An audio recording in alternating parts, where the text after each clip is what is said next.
Dear students, మనము సౌరశక్తి పాఠం చూస్తున్నాం కదా. ఈ సౌరశక్తి పాఠంలో ఈరోజు సౌర కుక్కర్లు అంటే సౌరశక్తిని ఉపయోగించి వంట చేయడానికి వీలుగా గృహోపకరణాలుగా, అలాగే పెద్ద పెద్ద అన్నదాన సత్రాల్లో, అలాగే హోటల్లో, రెస్టారెంట్లో ఈ సౌరశక్తిని ఉపయోగించుకొని వంట చేసే పద్ధతులు ఇప్పుడిప్పుడే అభివృద్ధి చెందుతున్నాయి.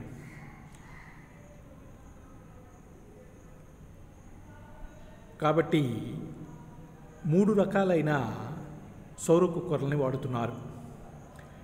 మొదటిది పెట్టె రూపంలో ఉండే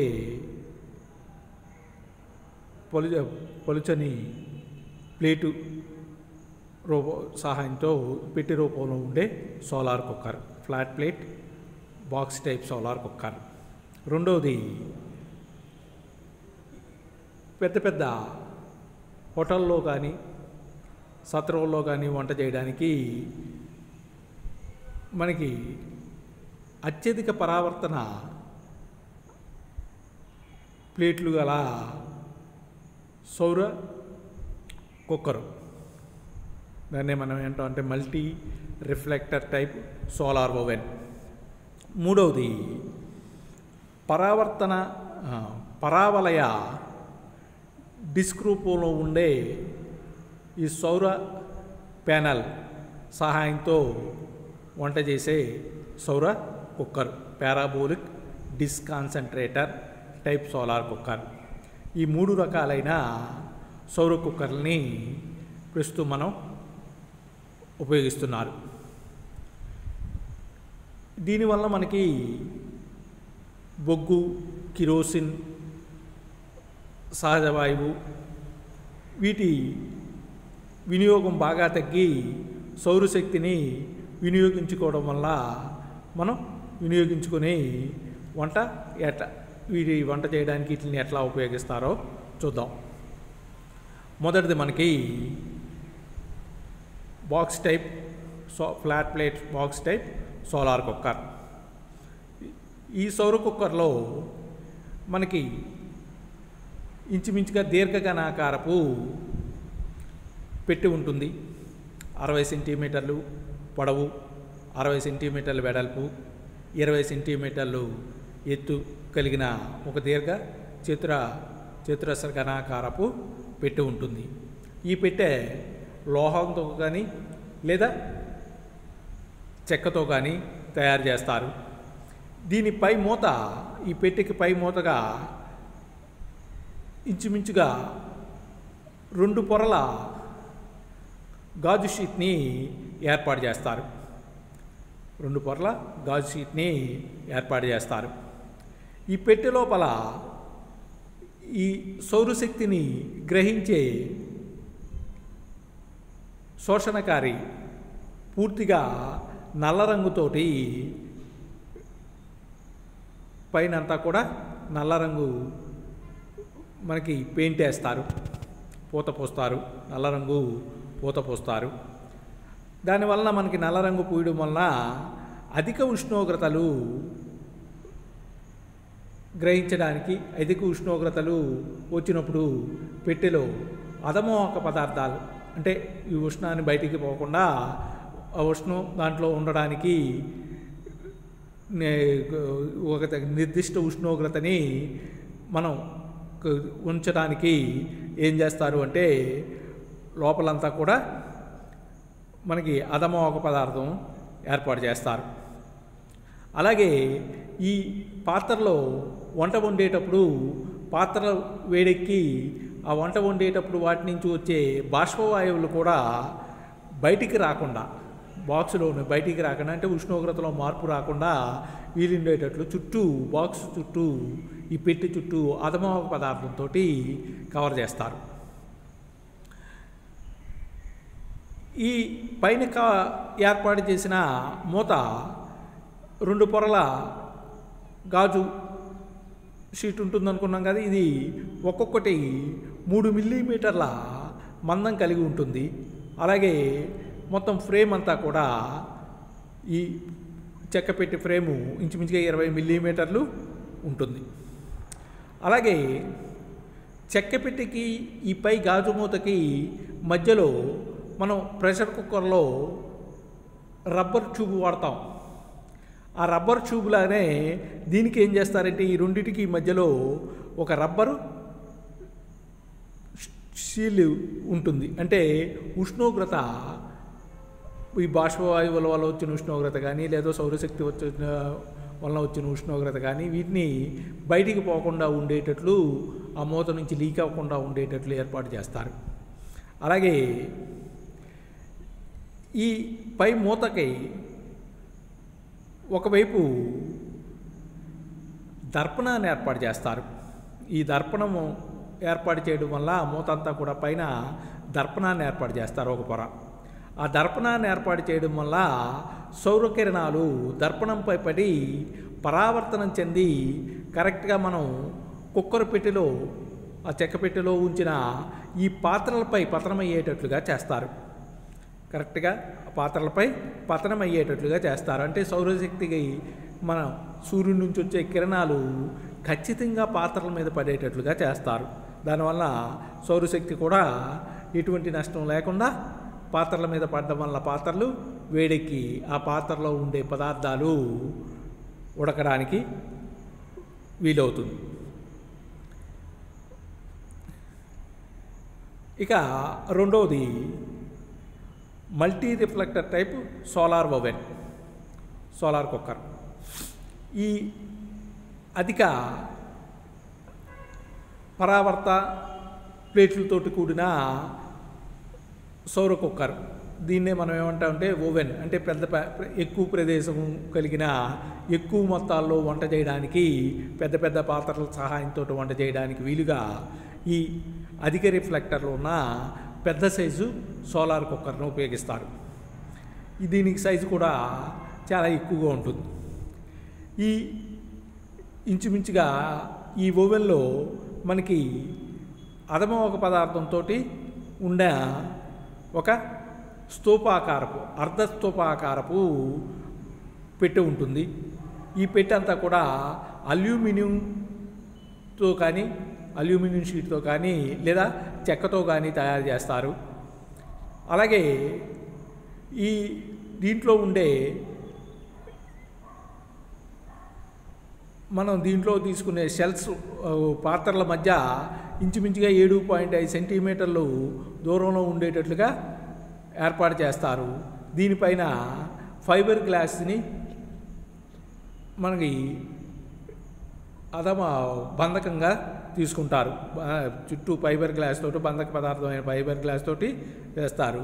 ఈ షీటు వెనకాల భాగం అంతా కూడా నల్లగా పూత పూసేస్తారు. అలాగే ఇది కూడా, దాని తలుపు కూడా పైన ఏ రకమైన ఫైబర్ గ్లాస్ తీసుకున్నామో ఆ అధమోహక పదార్థంతో తయారు చేయబడి ఉంటుంది. అంటే లోపల ఉండే ఆహార పదార్థాలన్నీ ఒకే ఉష్ణోగ్రతలో ఉండేటట్లుగా, ఎటువంటి ఉష్ణోగ్రత నష్టం లేకుండా మనకి ఈ రకమైన అధమోహక పదార్థంతో, ఫైబర్ గ్లాస్ లాంటి అధమోహక పదార్థంతో కప్పి ఉంచుతారు. అలాగే ఈ ఓవెన్ యొక్క పై పొర, పైది 40x40 సెంటీమీటర్లు, 40 సెంటీమీటర్ల పొడవు, 40 సెంటీమీటర్ల వెడల్పు గల పెద్ద పెట్టె ఉంటుంది. ఆ పెట్టెలో మనకి పైన 3 మిల్లీమీటర్ల మందం కలిగిన 2 గాజు పలకలు ఏర్పాటు చేస్తారు. ఈ రెండిట్ల మధ్య, ఈ గాజు పలకల మధ్య 2 సెంటీమీటర్ల ఖాళీ ప్రదేశం ఉంచుతారు. అలాగే మనం తీసుకున్న ఈ పరావర్తన పలకలు 8 పలకలు తీసుకుంటారు. ఈ పరావర్తన పలకలు ఇంచుమించుగా అర్ధ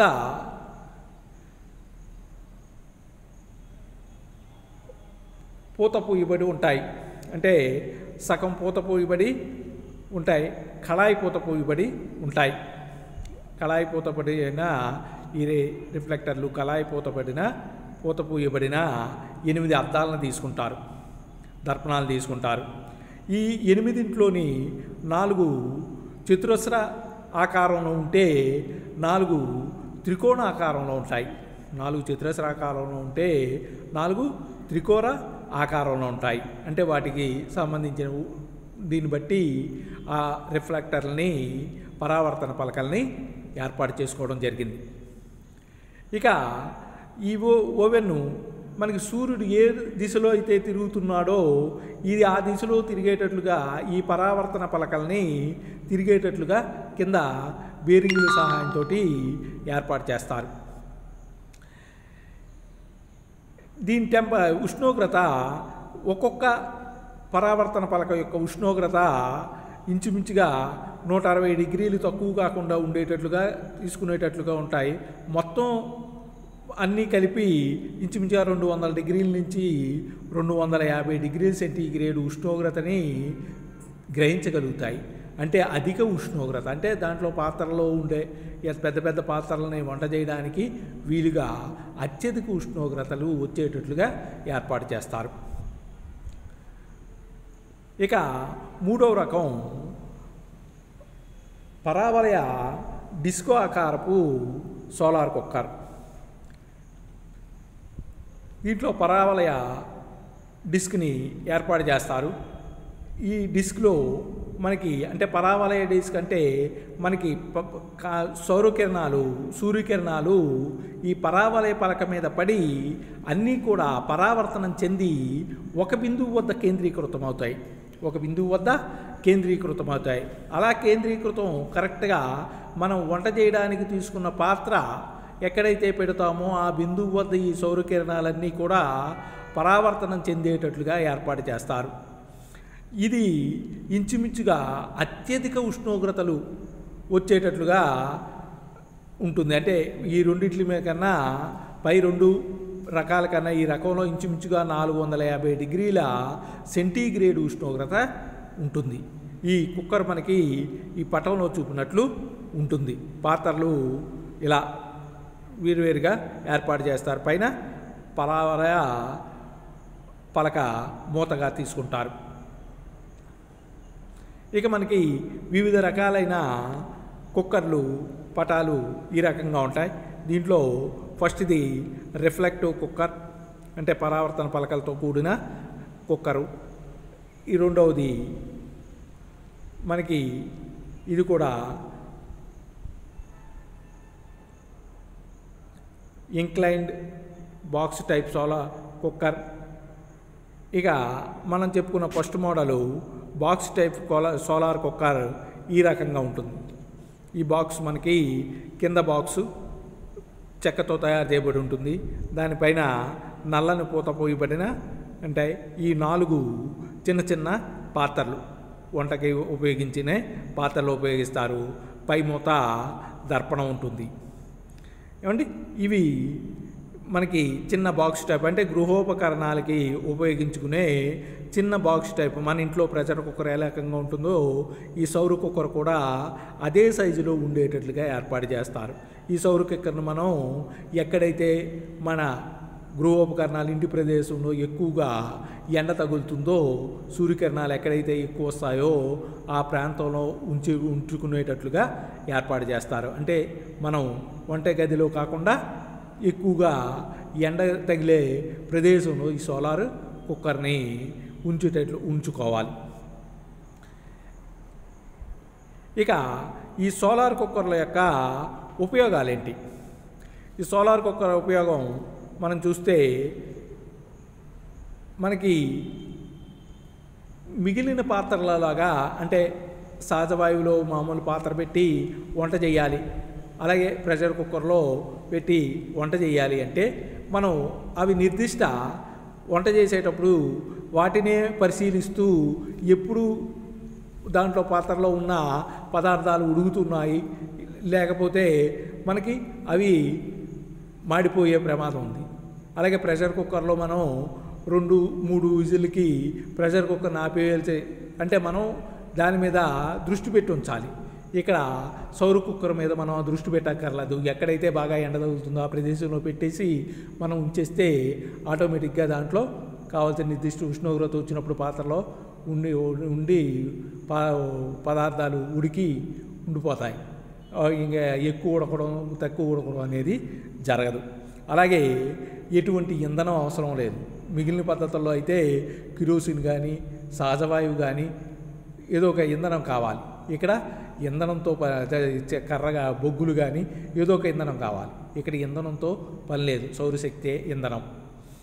ఏమండి, అలాగే వీటి పాత్ర ఈ కుక్కర్లు మెయింటైన్ చేయడానికి అతి తక్కువ మెయింటెనెన్స్. అస్తమానం గ్యాస్ స్టవ్లు మార్చుకోవడం పని లేదు, సిలిండర్లు మార్చుకోవాల్సిన పని లేదు, అలాగే బొగ్గులు కొనుక్కోవాల్సిన పని లేదు. అంటే ఖర్చు చాలా తక్కువ. ఫస్ట్ కుక్కర్ కొనుక్కున్నామంటే ఖర్చు చాలా తక్కువ. అలాగే ఎటువంటి పొల్యూషను లేదు. మన సౌర శక్తి ఏంటంటేనే మనకి ఎటువంటి పొల్యూషన్ లేదు కాబట్టి పొల్యూషను 0. అలాగే పాత్రలో ఉడికేటప్పుడు ఈ పాత్రలో ఉండే ఈ విటమిన్లు కానీ లేకపోతే వాటిలో ఉండే పదార్థాల యొక్క రుచి కానీ వాటి యొక్క ఏమీ పాడవదు. మనం ఆ పదార్థాలు ఏ రుచిలో ఎలా అయితే ఉంటాయో అవి ఎక్కువ ఉడికితే మాడిపోయి రుచి పాడైపోవడం కానీ లేకపోతే తక్కువ ఉడికి ఇది అవ్వడం కానీ లేకపోతే వాటిలో ఉండే విటమిన్లు పాడవడం ఏమీ ఉండదంటే ఈ పదార్థాలు మనం ఏ సహజ పద్ధతిలో అయితే మనం ఇది చేస్తామో అలా సహజ పద్ధతిలోనే ఉంటాయి. అలాగే పదార్థం ఉడికి పాత్రపై పొంగిపోవడం కానీ అలాగే మాడిపోవడం కానీ ఇటువంటి ఏమీ జరగవు. ఇవి సోలార్ కుక్కర్ల యొక్క ఉపయోగాలు. అలాగే వీటి వలన నష్టం ఫస్ట్ది ఏంటంటే మనకి 365 రోజులు సౌరశక్తి ఒకే రకంగా ఉన్న సూర్యకిరణాలు ఒకే రకంగా ఉన్న ఋతువులను బట్టి సూర్యరశ్మి ఒక సీజన్లో గ్రీష్మ ఋతువులో ఎక్కువ ఉష్ణోగ్రతలో ఉంటాడు, ఎక్కువ ఉష్ణోగ్రతను అందిస్తాడు. శీతాకాలం వర్షాకాలం అయితే తక్కువ ఉష్ణోగ్రతను అందిస్తాడు. అలాగే మనకి వివిధ దేశాల్లో వివిధ ఖండాల్లో చూస్తే ఒక్కొక్క ఖండంలో ఒక్కో రకంగా ఉంటుంది. కాబట్టి అంటే అన్ని రోజులు మనం ఈ సోలార్ కుక్కర్ను నమ్ముకోలేము. కొన్ని రోజులైతే చాలా బాగుంటుంది, కొన్ని రోజులైతే ఇబ్బంది ఉంటుంది. అలాగే వెంటనే ఉడికిపోవాలంటే వెంటనే మనకు అర్జెంటుగా కావాలి అంటే మనకి సాధ్యం కాదు. ఒక నిర్దిష్టమైన టైం ఉంటుంది. మనకి మిగిలిన వాటిదైతే తొందరగా ఉడికిపోయేటట్లుగా తొందరగా వంట చేసుకునేటట్లుగా మన అవసరాల మేరకు చేసుకోవడానికి వీలు ఉంటుంది. కానీ ఇక్కడ ఆ వీలు ఉండదు, ఒక నిర్దిష్టమైన టైం ఉంటుంది. అలాగే రాత్రి వేళల్లో వంట చేయాలన్నా అలాగే మబ్బు పెట్టిన రోజుల్లో వంట చేయాలన్నా వెంటనే చేయాలంటే సాధ్యం కాదు. ఇది వంట చేయడానికి తీసుకునే సమయం చాలా ఎక్కువ, నిజంగా 2-3 గంటలు పడుతుంది. అది ఎక్కువ టైం తీసుకుంటుంది. అలాగే చపాతీలు లాంటివి దీంట్లో ఉడకవు. కారణం వీటికి అధిక ఉష్ణోగ్రత కావాలి, అటువంటివి దీంట్లో ఉడకవు. ఇటువంటి బేకింగ్ చేసే పదార్థాలని ఉడకబెట్టడానికి సౌరశక్తి ఉపయోగపడదు. అంటే రొట్టెలు తయారు చేసుకోవడానికి కానీ చపాతీలు చేసుకోవడానికి కానీ ఇటువంటి రొట్టెలు బేకింగ్ చేసుకునే పదార్థాలు వాటికి సోలార్ కుక్కర్లు పనికిరావు. ఏమండి, ఇవి సోలార్ కుక్కర్ల గురించి. ఇక మనం ఈ చాప్టర్లో సౌరశక్తి చాప్టర్లో అనేక రకాలైన పరికరాలు చూసాం. ఈ పరికరాలు ఏ ఏ అనువర్తనాలు, వాటికి ఏ రకమైన పరికరాలని మనం ఉపయోగించామో చూద్దాం. మనకి ఈ వంటకి సంబంధించి బయోగ్యాస్ ప్లాంట్ని ఉపయోగించవచ్చు. అలాగే బాగా అభివృద్ధి చెందబడిన సుల్హాస్ లాంటి అధిక వీటిని ఉపయోగించవచ్చు. అలాగే ప్రెషర్ కుక్కర్లను ఉపయోగించవచ్చు. అలాగే బాగా ఎక్కువ సున్నితత్వం కలిగిన బర్నర్ని, వంట గ్యాస్ని ఉపయోగించవచ్చు. అలాగే సోలార్ కుక్కర్ని, అలాగే సోలార్ వాటర్ హీటర్లని ఉపయోగించవచ్చు. అంటే వివిధ టెక్నాలజీలు ఇవే కాకుండా సౌరశక్తితో కాకుండా మిగిలినవి కూడా దీంట్లో ప్రస్తావించారు. మనం చివరిగా ఈ సోలార్ కుక్కర్లు, సోలార్ వాటర్ హీటర్లను ఉపయోగిస్తాం.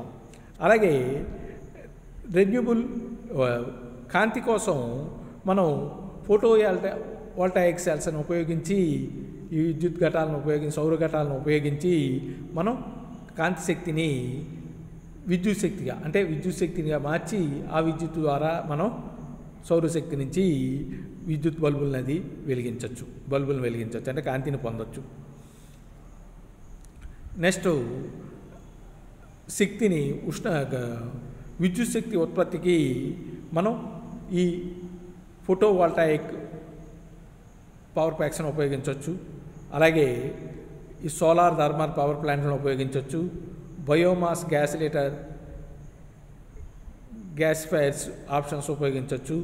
బయోగ్యాస్ ఇంజిన్ జనరేటర్స్ను వాడచ్చు, జెన్సెట్స్ని. అలాగే వ్యవసాయ ఉత్పత్తులకి మనం అనేక రకాలైన అనువర్తనాలు ఉన్నాయి. దీంట్లో మనం బయోగ్యాస్ ఒకటి, solar photovoltaics pump sets, solar dryers, వీటిని ఉపయోగిస్తాం. అలాగే గ్రామ అభివృద్ధి కోసం గ్రామంలో ఉండే చిన్న చిన్న పరిశ్రమలు, వాటిని ఉపయోగించడానికి ఈ చిన్న సహకార ఉపయోగాలకి మనం ఈ రెన్యూబుల్ ఎనర్జీని ఉపయోగించుకొని ఎక్కువ చేయొచ్చు. అలాగే మనకి ట్రాన్స్పోర్టేషన్, ఒక చోట నుంచి మరొక చోటకి ఈ కార్లు, బస్సులు, ఇటువంటి వాటిని ఉపయోగించడానికి, అలాగే స్ట్రీట్ లైట్లకి, సౌర స్ట్రీట్ లైట్లు, ఇవన్నీ మనం, అలాగే సౌర రిఫ్రిజిరేషను, పవర్ టీవీ సెట్స్, టేప్ రికార్డర్సు, అలాగే సోలార్ పాసు అగ్రికల్చర్, ఇవన్నిటినీ మనం ఉపయోగించవచ్చు. ఇక ఈ పటంలో చూపించింది మనకి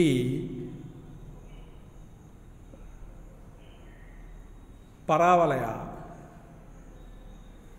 సౌర కుక్కర్ రిఫ్లెక్టర్.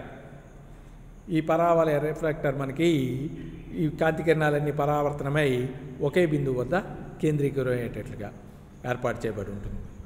ఇది స్టూడెంట్స్, ఇప్పటివరకు మనం లాస్ట్ 3 క్లాసుల నుంచి సౌరశక్తి గురించి చెప్పుకుంటున్నాం కదా. ఈవిడ సౌరశక్తి అనే పాఠం ఇవాళతోటి కంప్లీట్ అయ్యింది. Thank you very much. అంతే మరి, థ్యాంక్స్ చెప్పాం కదా. ఇంకా